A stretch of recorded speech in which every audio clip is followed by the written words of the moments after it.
The Green Booklets, Philosophy 5, by Dr. Terry Ronberg, narrated by Dr. Chad Rolfson. Innate Intelligence. In every living thing, there is an innate intelligence guiding it on the path to health. The first thing that we must do when discussing innate intelligence is to clarify the concept of intelligence. It is important to understand that we are not talking about education or the ability to learn things. Human beings can attend school and learn computer programming or pick up several foreign languages when they travel. But this is not what we mean when we say intelligence. The intelligence that we're talking about is the knowledge that every living entity is born with, and which allows it to adapt to the environment in order to survive. If you put a plant on a windowsill, in a day or so, it will have turned its leaves to face the light. You turn the plant around, and in another day or so, it again will have turned its leaves to receive the light it needs to maintain its normal functions. The plant doesn't use logic to figure out that it needs light, or decide to turn its leaves around to face the window. It doesn't think, and it isn't self-aware. Yet the intelligence it possesses allows it to go from a tiny seed to a lush plant, to send roots into the soil and to find water and nutrients, to search out and utilize light and air, to transform those elements into additional leaves, roots, and sprouts, and even more seeds which will be carried on the wind to start the process all over somewhere else. Not random action, but intelligence. Not education, but inborn knowledge. Innate intelligence.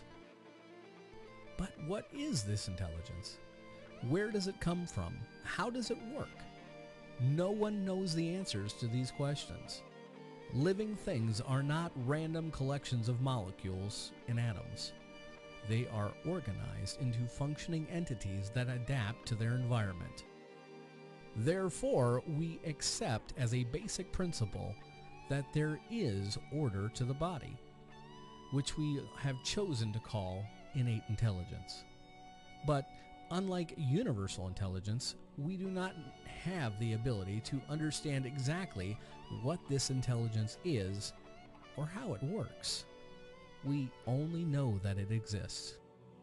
In a human being, it is the innate intelligence that tells a newborn baby how many times its heart should beat each minute, how to ingest and digest the nutrients and eliminate the waste, how to develop and utilize white blood cells to fight infections, how to communicate its need for outside assistance.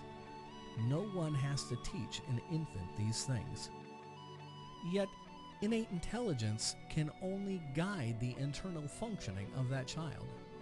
It cannot enable her to manipulate her environment or do more than her body will permit. She can't, for instance, walk over to the refrigerator and get a snack if she's hungry, any more than a plant can turn on a lamp if it needs more light. That action will take training and education rather than inborn intelligence. Remarkably, every living thing possesses 100% of the innate intelligence it needs.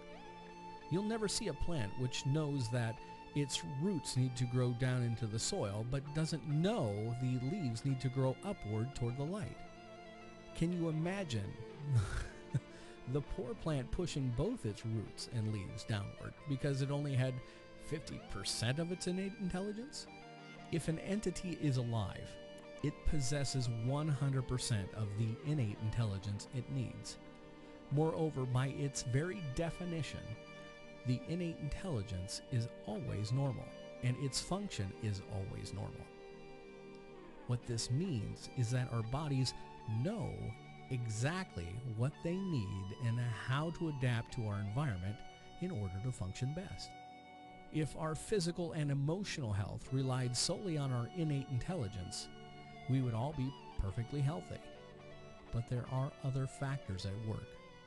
A master carpenter might be an expert in building a table, But if his arm is in a cast and he can't apply force to his hammer, or if he doesn't have the proper tools, the table won't come out very well.